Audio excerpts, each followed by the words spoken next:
Okay, so I'm back. Sorry about that. I'm not sure what happened. I think it was a Wi-Fi issue at my end. I'm going to relocate over here in front of my laptop. I felt it was important that I reconnect before you guys all disappeared though. So just give me a second. I'm going to come back with my notebooks.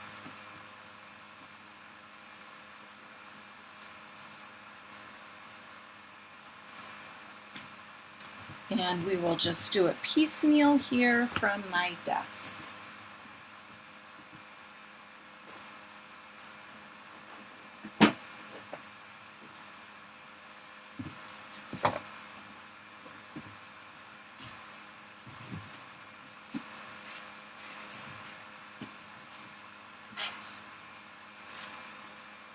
Okay.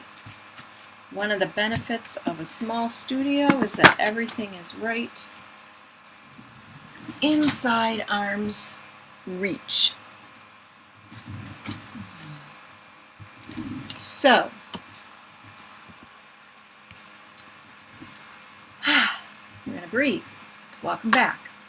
I'm really sorry about that. I will figure out what happened there. So, when the video dropped, I was blow drying my page, and I had mentioned that if for those younger students who are watching, if you felt the need to blow dry your page, please ask before you use your parents' blow dryer, because it's not cool.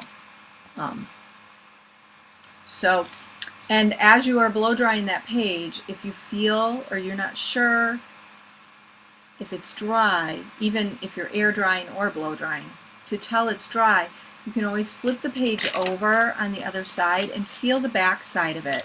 Just sort of hold the page up in the air like this and feel the back side. If it's cool to the touch, then the page is still wet. So you want to wait until it no longer feels like it's cold, that it's room temperature, and then you know that your page is dry enough to peel the tape off. Now, I was unaware that the video had ended, and I continued on my page and pulled the tape off. But I want to show you what it looks like when you get that tape off. You want to make sure that, here, if I do this, it'll be easier to show. You want to make sure that when you pull the tape, you're pulling it in direct opposition to the direction of the tape. You want to pull it straight across so that you get just the tape off and you don't peel or lift any of the paint in the areas immediate adjacent or touching where the tape was. And you want to peel your tape back, do the last piece you laid down first, lift that, and then peel the tape back in reverse chronological order from that which you laid it down. And then you end up with this really cool piece. Wow, and the lighting here is even worse than it was at, oh, but look, do you see how the glimmer of that gold paint? Yeah, that's really pretty. So this is the process that you could use to fill your book, maybe every fourth page, or whatever. And I totally lost that word.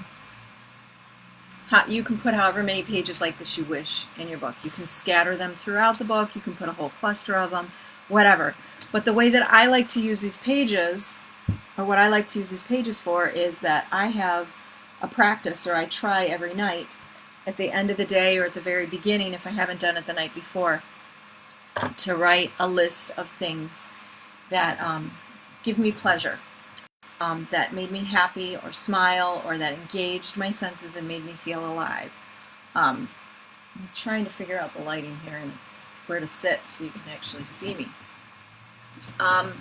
And so I use a page like this. I'll use one of the quadrants in the page and I'll fill it with the things that, with my delight list, or things that absolutely fascinate me. So I am going to rotate this page And I'm just going to write a couple things down here like seahorses. I love seahorses. I could stand and watch them or sit and watch them in an aquarium forever. They seem so magical. I also really like sponge cake. I'm not sure why, because I know it's like, there's so many other yummy cakes too, but there's something about sponge cake that I just absolutely love. I love the teeny tiny little acorns that are the same size as your fingertips, you know, just like the little itty bitty ones. Of course, you know I love rabbits.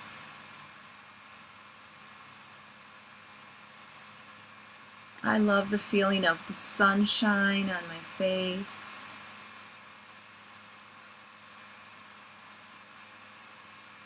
And so as I think of these things that I love, or maybe they're experiences that I had the day before, I'm writing them in one of the sections on the page. And as I fill these pages, I'm going to rotate the book so that the writing shifts as well. I'm not always writing left to right, top to bottom. Do you see how this top space is that way? But then look, I rotated the book to fill this one. I rotated the book upside down for this one. So again, you don't have to do this, but you also don't have to follow the way we were trained to write in first grade. You can write however you wish. So I actually have a list of prompts for you to use of delight and smiley sorts of things, different sorts of lists that you can make, and I'll share an image of this on my website after this video ends. But I encourage you to make your own. This is just a starting point, these suggested lists. I'm sure that your family, your life will have a complete separate set of fascinations that you can lose yourself in. And I just find that making lists it's soothing to me. It's a nice way to revisit memories and that sort of thing. So, yeah.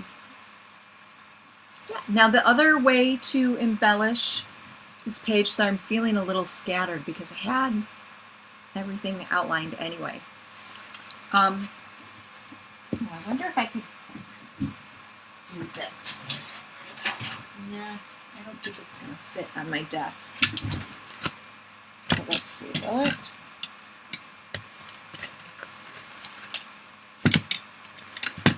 Pull out an old tabletop easel. Okay, that'll work for now. And then I don't have to hold this. It's not bouncing around for you to look at. So I also talked about washi tape and using washi tape to decorate your page. So this is just decorative tape. It comes in different sorts of patterns. I have a whole bunch of it because when I see it, I love it.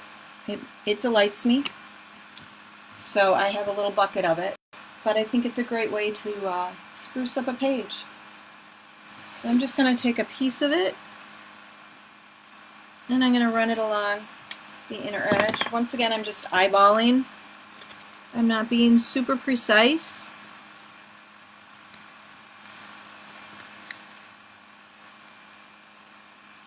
It's not perfectly straight, but that's okay. I like that.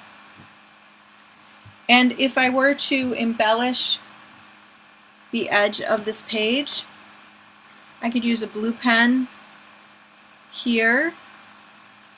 I could use a purple pen up here. I could use a gold pen here.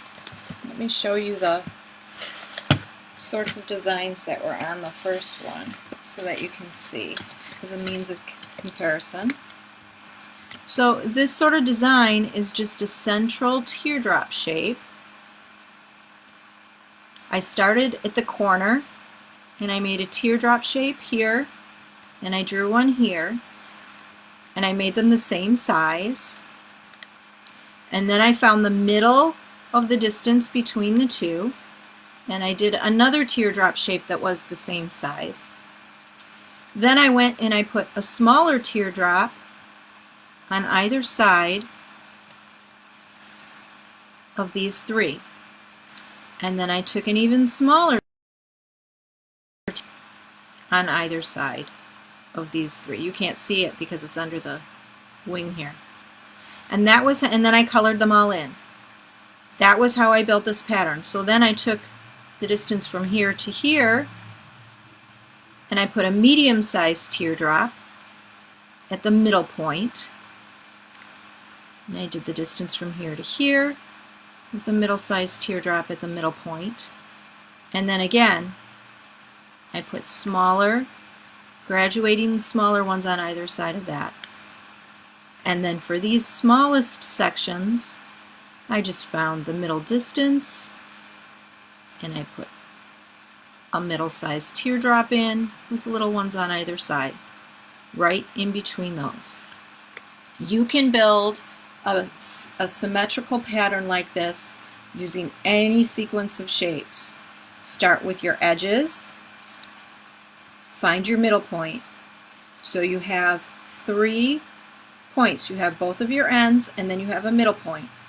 And then you're going to find your midpoints and then you're going to find your midpoints. And you can continue going on in that fashion until your edge is full.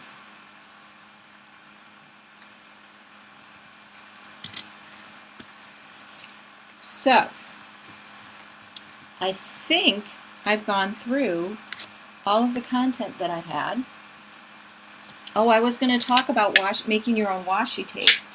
If you don't happen to have it, you can make your own washi tape by taking masking tape, and it doesn't have to be colored, it can be plain masking tape. This is one of those plastic sheet protectors. I just put a whole bunch of pieces of masking tape on a sheet protector side by side, and then I get my acrylic paints out and I paint on them. I'll show you real quickly what I do. So you want to have a pretty sturdy piece of sheet protector or plastic, like a 4 millimeter works best. You want to be able to peel the tape off. So I would say experiment before you paint your tape, experiment after you stick it down, but before you paint it, to make sure you have the right sort of thickness, because otherwise you're going to destroy your tape. But really just put these pieces down side by side on a piece of plastic, and now you're going to paint over top of the tape. So you can paint stripes, you can do polka dots, you can just smoosh the paint around like we just did, and then when you peel it off of the plastic, you will have a piece of tape that's decorated. It's really cool and fun. And I love to make pages of homemade washi tape, and then I'll just sit in my book and flip through journal pages and just randomly slap masking tape down. Handmade or homemade washi tape down. It just really changes the pages and brightens them up. It's really fun. It's a great, easy way to do collage. So, I am going to open the floor to your questions. Feel free to add them in the thread. I'm going to step away and grab my cell phone and see if I can scroll on that. I know that we have 2 videos to go through the comments section on today, and I really apologize for that. And while I am scrolling, I want to say that Ardith is giving a bonus lesson today. She'll be coming on live right after I am at 11. So if you can stand it, you get a whole nother set of lessons today from both of us. It's a 2-for-1 sort of day. Let's see if I can get this to load, because I understand when I was scrolling before, we had some issues with the feed.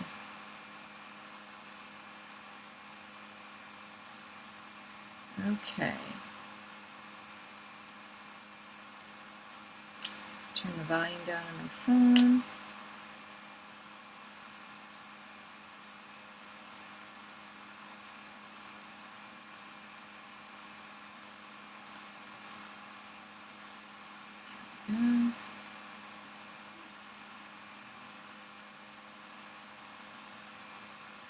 Doesn't look like there were any questions on the first video, so let's go to the second. I would love to see what you guys have been doing. I've been getting some emails and things and questions about where to post work. You are welcome to take a picture and post your work inside the threads of the video. That way people can see what you're creating as they come and watch them. You can also post your work anywhere on social media. Just use the hashtag journal through it, and Ardith and I will both be able to do searches and come across everybody's work, which I think will be fabulous. Was Mo snoozing in the background at one point?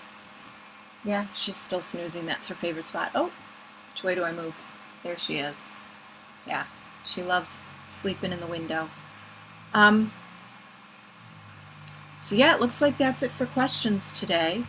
I will sign off then and give you a few minutes to collect yourselves before Ardith comes online. I will be back here. Let's see, she's going to do Saturday and Sunday and Monday, I believe. Again, everything is subject to change. But I will be back here on Tuesday then if our schedule stays. I will put any updates in a newsletter that I send out, probably at some point over the weekend. Again, all the information that I have, all the up-to-date info will always be on my website, on the Journal Through It page. Yeah, I think that is it. Yeah. So go ahead and jump into your books, jump into your days, have a great weekend, journal through it, and thanks for being along. We'll talk to you guys later. Bye.